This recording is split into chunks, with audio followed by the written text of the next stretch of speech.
Hi, I'm Fiona Neeranjohn and welcome to Platform Inspires. Firstly, I apologise for taking so long to bring you another episode, but trust me, they're all going to be worth it. So today, I have a question.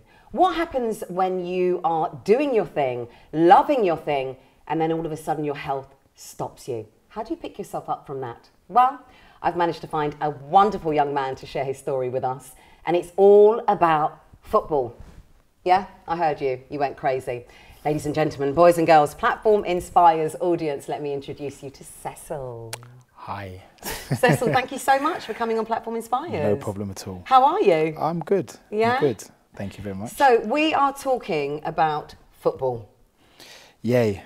And you love football. I do indeed. You've been playing football since the moment you can remember, really, haven't you? Since I could walk, basically. Since you could walk, which is probably most young boys. Yeah.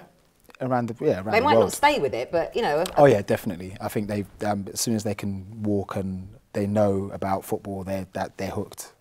They're hooked. Whether or not they stay long term, that's a different story. Absolutely. Yeah. And you went all the way to semi-pro, didn't you? I did. Yep. And that's when your career got stopped. Unfortunately, yeah. Unfortunately, which Yeah. you know, for a lot of people that are watching this, they may be able to relate. That might be their story. Exactly. Yeah. Definitely. So what I like to do on Platform is just go back a little bit. I'm scared. Please don't be scared. Okay. It's fine. It's fine. So you were born in Ghana. I was, yeah. And came here when you was 3? 3 years of age, yeah. Couldn't speak the language. Not at all. And then at the age of 4 years old, went to live in Brighton. That's correct, yeah. And I'm sure in those days, that was, you know... It was a bit of a culture shock, yeah. Huge culture shock. You've not only Massive. gone from Ghana to England, but you've gone to Brighton. Exactly. And so sports and football was the common... It was indeed. That kind of broke the barriers and the ice with a lot of people. It's still the same now. It's a universal language, whether it's athletics, football, whatever. But football was the main common ground for me. So how did you know you could do it? Like I heard you saying once you got skills. I'm liking it. I had skills.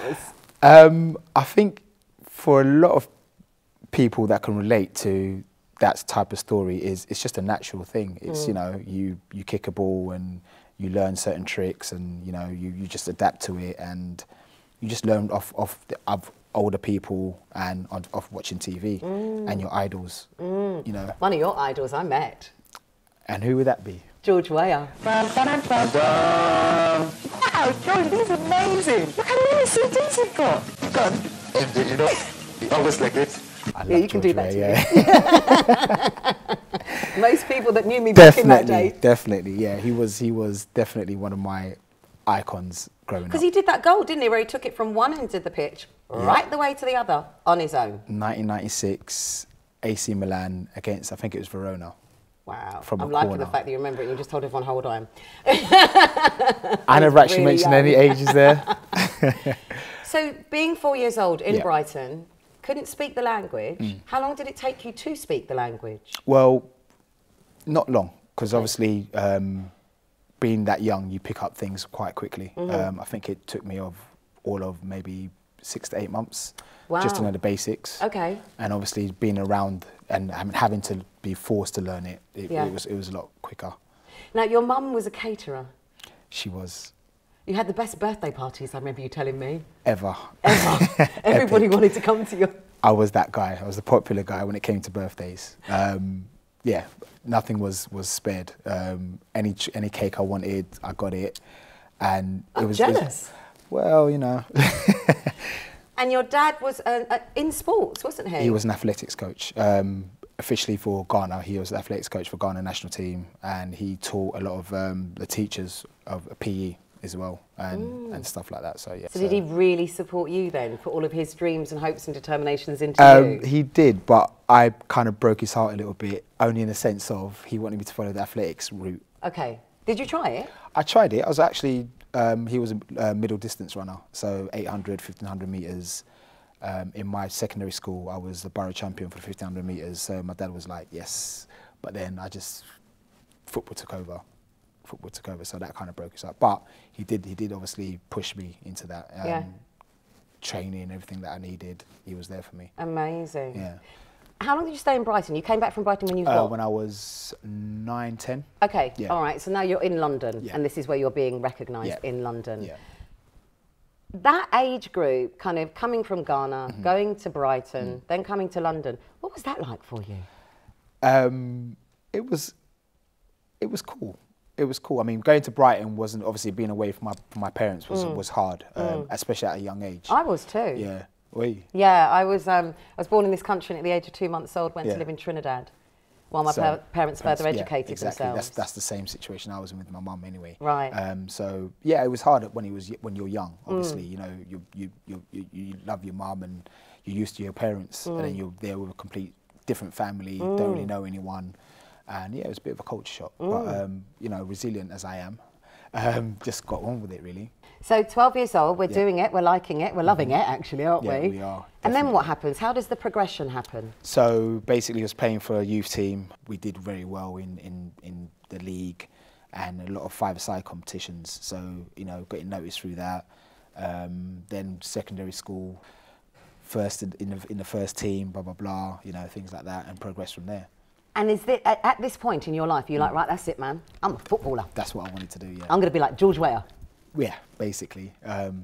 Basically, that's what I wanted to do. And me and my cousin, who's a year apart, well, I'm a year older, that's all we did. That's all we did from What do you mean? Like you just did nothing play else? football. Just play football. That was it. No girlfriends? No, had no time for that. No, I wasn't one of those people who had a girlfriend at, you know, 12, 13, 14, no. The girlfriend was football? Basically, yeah. That was the mistress, that was everything. And how was school fitting in? Were you being good? Were you educating? Because you come from, you know, parents that are like, you have to educate yourself. Definitely. I mean, funny story, my mum wouldn't let me go to football unless I'd done my homework. Not going to church on a Sunday became a problem. Of course, because most football matches are on a Sunday, right? Yeah, especially at a youth team level. Of course. Yeah. So that was the issue. How did you get over it? Well, my coach at the time, my friend's dad, basically we went to the same school, so we were all brought up Roman Catholic. So he said, look, this is the situation. We'll take him to church with us as a family on a Saturday. Oh, okay. So Mum was all right. Mum had nothing to say, really. That was covered. So what else was there? Then you went to Charlton. Millwall first. Millwall actually. Yeah, first. I got spotted by Millwall when I was about 16, 17. Okay. Yeah, went to their academy, trained with their boys there. And then you went to Charlton. Got released from Millwall, played a few games against other clubs, and Charlton noticed me. So they said, oh, come in for a trial, whatever. Went there, did quite well. They wanted to sign me, but it was on a month-to-month contract. So that wasn't really working for me.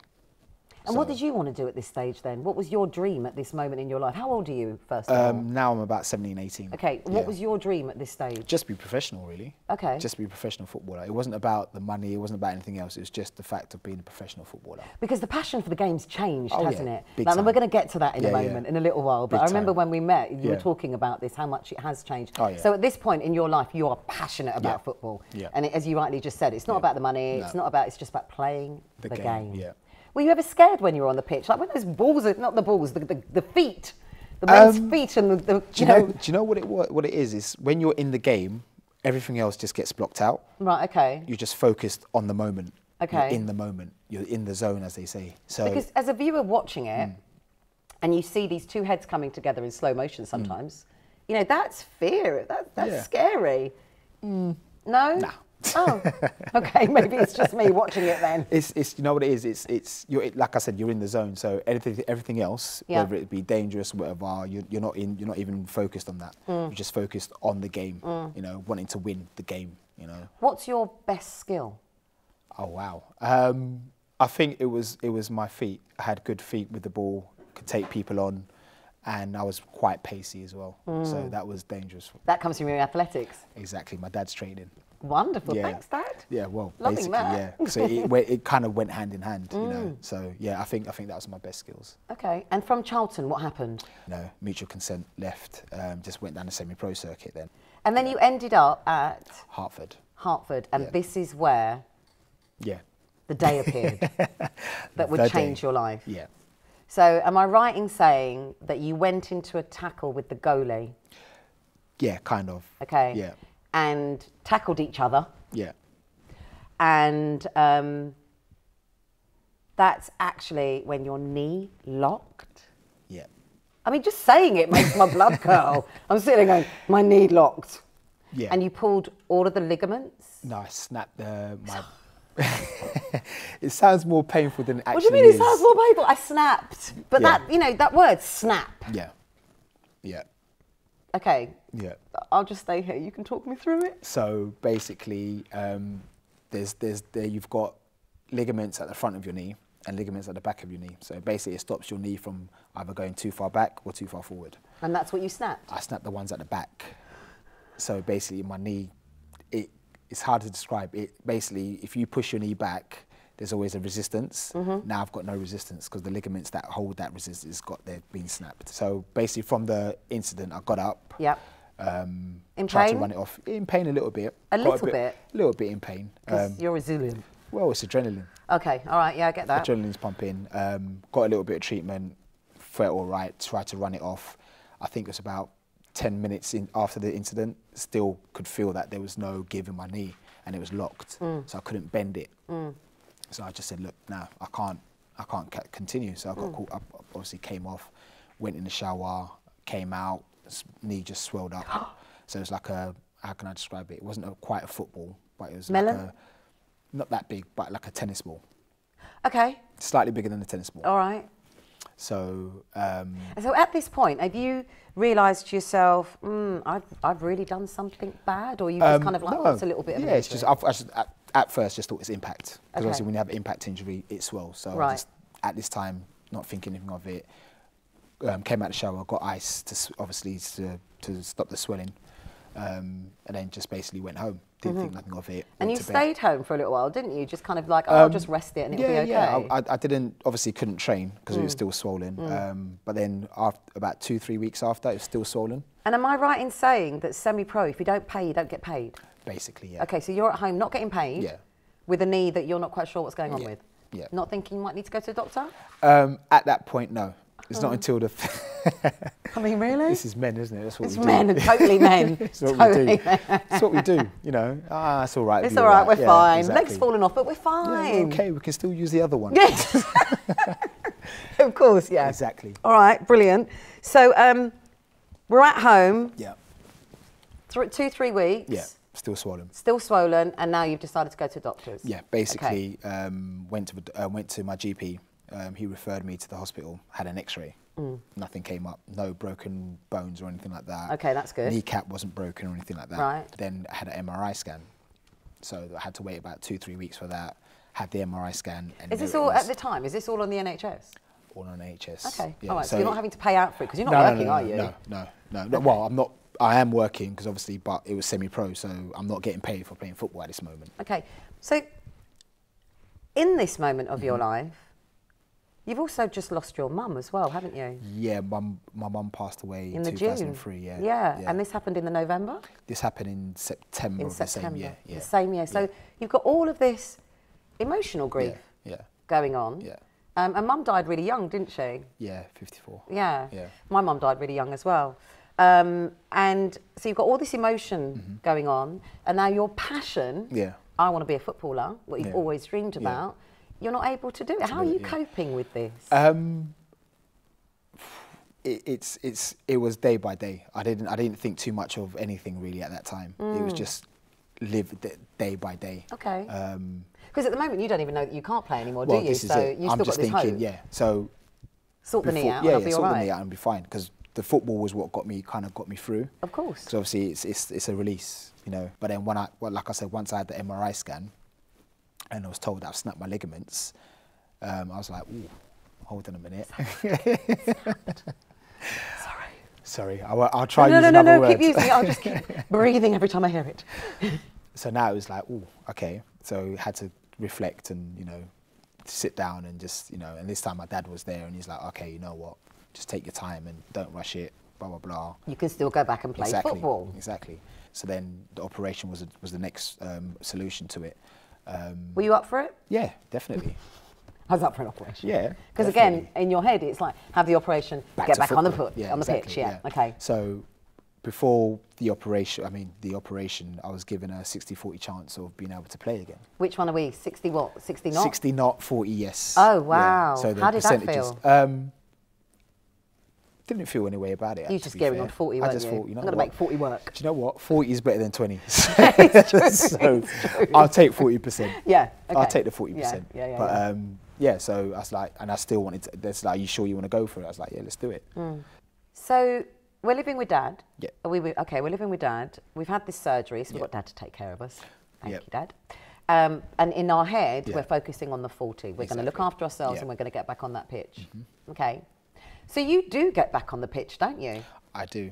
Which is, I'm sure, what did that feel like?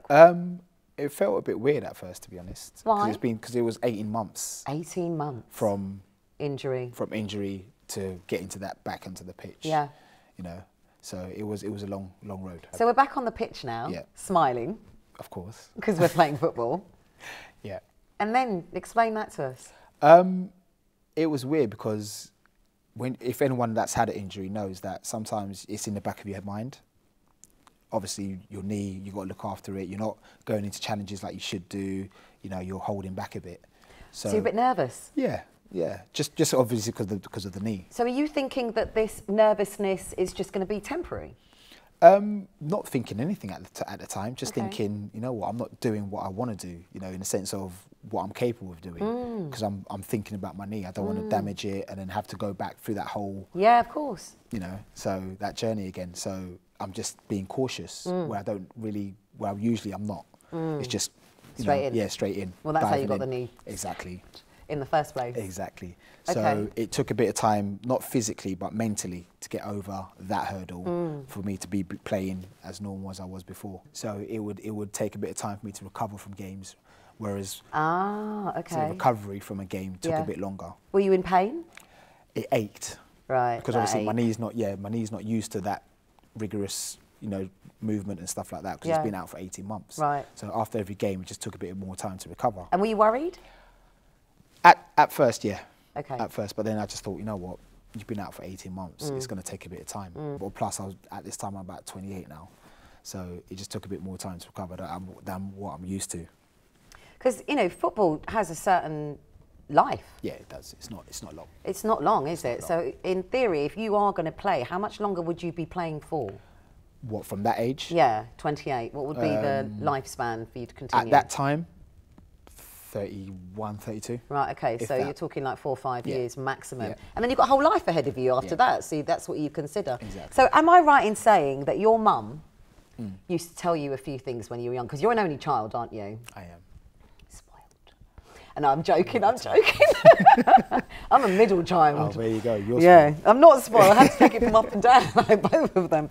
So your mum used to say to you, don't leave dishes in the sink. Yeah. I can't believe you think that hard. Yeah. Don't bring police to the door. Yeah. Give 100%. To everything that you do. Yeah. And be happy with it. Yeah. So actually, at this moment in your life, when you're looking at your game of football, your passion, your dream, you're not giving 100%, are you? I'm not. And you're not happy with it, are you? No. And it's not so much not happy with the game, it's just the fact that Your I can't performance. give 100%. Yeah. Yeah. How hard was that? Because you must have heard mum just saying these words and you're like, It was, at first it was hard. It was hard, but then, you have to adapt your game to what you can do. Yeah. But yeah, it was hard. It was really hard. So what was the tipping point for you when you kind of thought to yourself, you know what? I can't do it anymore. And cried into your pillow at night, because I would have cried into my pillow at night. But seriously. I think it was after the first season coming back from the injury. I obviously reevaluated what the season before. Then, I had a break, 2-week break. Then it was pre-season, and I just thought, you know what, I can't do it if I'm not going to be 100% on it. So I just thought, you know what, maybe it's time to just call it a day. Are you sad? Yeah, definitely. How long did it take? Because I know what you're like. If you lose a game and things like that, people I'm a can't sore talk loser. to you. You're a Yeah. sore loser. I've been like that so since I was... how long did this take you? Like, what did you do? When I made the decision? Yeah. Within yourself. Because the decision was mine, Right. it wasn't a decision that someone else made. Okay. I kind of lived with it a little bit better than if someone else had told me, you know what, that's it, quits, call it quits. But because I made the decision, the transition was a little bit easier and a little bit quicker. How long did it take you? I think all of maybe 3-4 months. Okay, that's not that long. It's not, yeah. And you've got a big family community around you, haven't you? Yeah, so did massive. they really help you to... Especially my cousin, Yeah. even though I'd hate to admit it, but my cousin Ben, because he was pro and, you know, whatever. don't give him a big head. Yeah, so he was there with me through the surgery and everything, blah, blah, blah. Aww. And he's the one that obviously got me into what I do now. Because what you decided was, if I can't play, I'm going to support and train and help others to get to where I couldn't get to. That's so admirable. Yeah. It's beautiful. And also, you still stay in the football world, even though you don't. Yeah, okay. No, I'm not physically playing. Yeah. So tell us the journey of that. So basically, through my injury, I was on crutches and that for about 18 months or so. Yeah, so during that, my cousin was coaching at a youth club that we both went to. And he phoned me out of the blue and said, oh, what are you doing? I was like, nothing. He was like, oh, come and watch my boys play. I was like, because I just come in not doing nothing, might as well. I was like, all right, cool. So I went to watch them play and I was like, wow. They were under 12s at the time, so 11 years old. And the were you things envious though? I wasn't more envious. I wasn't envious. I was more like, wow, I was more impressed. Okay, because, great. Yeah, because at that age, at that age, you don't really know tactical side of football, blah, blah, you just kick and run. Right. But these boys kind of knew positions, blah, blah, blah. And I was like, they were very organised. I was like, wow. You know, and I was like, wow, very impressed. Okay, so we're playing and we're doing this little coaching. So automatically your life's now found a little niche market that you can move into. Yeah. Okay, so the 3 to 4 months recovering from I'm losing my passion, I'm losing my dream, I'm having to give it up. You already had that, something. Yeah. So that kind of that also helped with the transition as well. Of course. Yeah. Of course. So you now coach for various different places, don't you? I do. What's the age range of the children that you coach? From under 6 all the way up to under 18s, some adults as well. Wonderful. And you do one-to-ones with adults? I do one-to-one sessions with adults, yeah. So do you play at all? No. Not at all? No. Not on any serious No, level but just like a kick around and fun and... Sometimes, yeah, five-a-side. Sometimes I get involved in the sessions if you know, just to show the boys that I've still got a bit. Because, you know, it's nothing better than still when got you... skills. Yeah, exactly. You know, you do what you preach, you know, and show that you can do what you're preaching and what you're coaching. So, yeah, sometimes I get involved, but not on a serious level. And what are you looking for when you're training them? Are you training them from how you were trained, or are you training them... What? Certain aspects of how I was trained, especially with the hard work side of things, you know, hard work beats talent every time. So, you know, it's all about the hard work, putting in the hours, putting in, you know, the commitment and everything that goes with it. And you're not easy, are you? No, not when it comes to football. No, I'm afraid not. Like I've heard you talk about the boys like training, and if there's one, how many do you train at a time? It varies. It could be from 8 to about 14, 16. Okay. So say, for example, you've got 8 and one of them's acting up, as you call it. Acting up. Yeah, acting up. Acting up, that's his word. You're like, not interested. I've got 7 more. Yeah. Basically, you can sit over there until you're ready to come in and train hard. Otherwise, you can sit over there because I'm not focusing the whole session on you. Like you said, I've got another 7 players that are committed and want to learn. So if they want to learn and you don't, you can sit out. So you're their role model? I don't know. I don't know. You must be. Are you being all modest? Yeah, you're being modest. I don't know if I've been modest, but you know, it's the generation now. You don't really know because they don't really talk. They don't really communicate. Right. So I would never know if I am. Right. Okay. You know, so I would like to think I am. Yeah. But you know. And you work all kinds of hours, don't you? Yeah. Like you don't stop working. No. And you love it. If I didn't love it, I wouldn't do it. So, we said a moment ago that you want to help youngsters get to the league. Yeah. So you train them. What then happens? What else are you involved in? So I'm also at youth club as well. So it's not just about those who are, you know, have the talent, but obviously don't know how to get into where they're going. Yeah. It's about helping people that are potentially in, you know, kind of the wrong kind of crowd. So football it was an escape for me, in a sense of it kept me out of trouble. Yeah. And I'm sure there's a lot of players out there who would vouch for that. If they didn't have football, they'll be into all sorts of things. So I try and do that with the youth club as well. So it's just about, you know. How old are they? All varied ages. Okay. All varied ages. So it's just giving back a bit to the community as well. We talked about the game, didn't we, when we met up, and social The media, game, yeah. and how much the game of football has changed. Yeah, it's not a sport anymore, it's a business. That's Wow. basically it. Right, okay.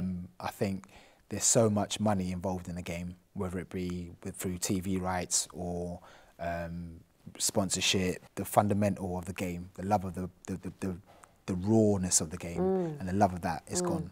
Players these days feel that they don't have to work for anything. It's all a given. Yeah. It's almost that kind of disposable kind of society that we live in. Right. You know. Because there is one footballer who's doing his thing that people think are arrogant or whatever, but you really kind of hold him up high because he trains so hard, and that's Cristiano Ronaldo. Yeah, definitely. I mean, as much as people think he's arrogant and blah blah blah in this, but what he does behind the scenes, and this is what a lot of the new generation players don't see, what he does behind the scenes to get where he is now, because obviously what's done in the dark always comes out in the light. So he trains, he's the first one there, last one out. You know, he does extra bits and blah blah blah, and that's what is important for these young players to understand. And is that what the you're extras. doing? Is that how you're training them? Yeah, you've got to work hard. So what advice would you give to youngsters who are looking to, you know, get in the game? Just first and foremost, enjoy the game. I think that's paramount. You have to enjoy the game. Don't stress about anything else. Just enjoy playing. Everything else will come. Work hard at your craft. You know, just be humble and just work hard. That's it. Put in the work. You know, don't be shy of putting in the work. You know, do extras. Yeah. Because at the end of the day, if you're not putting in the work and you're not delivering, have a seat, son. Have an early bath. Have a seat, son. Have a seat, son. Have an early bath. Absolutely. Definitely. Do you support anybody? Who's your team? Do we need to go down that road? Do we not go down that road? Arsenal. All you Arsenal fans out there? Yeah. He's right here. And what would you say to somebody who's been injured, semi-pro, not semi-pro, professional, wanting, not even getting to that point, but they're, you know, what would you say to them? How would they? Just stay focused on the. There's always light at the end of the tunnel. Just stay focused. Don't rush it. Put in the work, you know, and just take your time, you know. But there's always the light at the end of the tunnel, you know. Don't. I know it's hard. You can get depressed and blah blah, get frustrated when things are not going the way your way, and you're having to take a step back. But just take your time and just go through whatever rehab and whatever you need to do. And just take your time with it. Wonderful, thank you. No problem. So what's in the future for you? Like what's your what are you thinking about doing? Well, I haven't really thought about it too much, but what I want to do is basically open up a coaching academy, in a sense of for coaches, not necessarily for players. Oh, right, okay. But for coaches. Ah. Nice, I like that. A little bit different. Yeah, no, totally, because they need to be trained, don't they? Exactly. In order to ensure that the game gets its passion back. Exactly. And that the players are being trained in the dark. So whatever it has in the dark, so they can come in the light. Exactly. See, I was listening. I paid attention. Indeed. That's amazing. Yeah. You're amazing. Thank you so much. No like, problem. you know, because there's so many people out there where they have their passion. Yeah. And then to have your health take it away from you, it's a really difficult one, isn't it? It is, because it's not in your control. And how many players does this happen to? Quite a few. Yeah. It's quite a few. Even today, there's still players that have had injuries or, you know, for whatever health reasons, can't play. You know, so it happens a lot. And they have to find an alternative. Exactly. But you said there's always light at the end of the tunnel. Always. Always light at the end of the tunnel. Thank you so much, Cecil. No problem. Amazing. Is there anything you would like to share with our audience other than what you have shared? Basically, just, you know, enjoy what you do in life. You know, find your passion, love what you do. That is the key for me. It could have been anything else. It might not have been football. It might be something else that you love doing. Do what you love doing. That's my message to anyone out there. Just love what you do. Love what you do. I love what I do, and I love meeting you. Thank you so much for coming on Platform Inspires. Thank you for having me. Pleasure. Thank and you. like I say to everybody who's been on this show, okay, keep in contact with us. Oh, definitely. Make sure you tell us everything that's happening. I will do. We want to come to the opening of the Academy. Oh, wow. No pressure then. No pressure whatsoever. No But pressure. please, yeah, keep in contact with us, and thank you for sharing your story with us. No problem. It's been Lovely. a pleasure. We'll be back next month with another compelling interview for you. Remember, Platform inspires you to dream big. Keep pushing that rock up the hill. Stick around though, as playing us to the end, we've got a premiere not due for release until next year. It's Mr. Lee's Touch the Ground. Until next time, bye. The rain falls again. It is starting to become a trend, yeah. Everyone you see is not your friend. They are all wanting to be the next big band. So as the stars fall down,